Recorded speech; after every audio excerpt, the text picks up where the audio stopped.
I'm going to be changing spark plugs on a Mk1 MX-5. What you need is a 10mm spark plug socket, an extension, a ratchet, feeler gauges, and of course replacement spark plugs.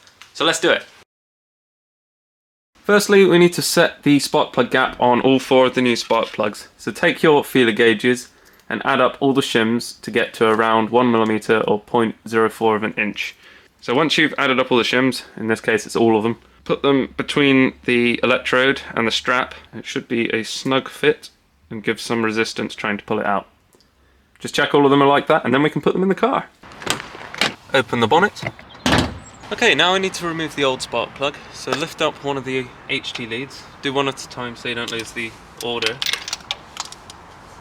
Put the spark plug spanner in and undo the old spark plug.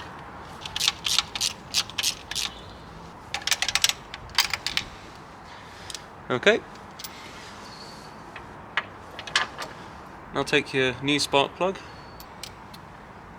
and just reverse the process that you just did. Now to get the tension right, I like to just put my finger on the end of the ratchet and just pull it until it doesn't feel like it wants to go anymore.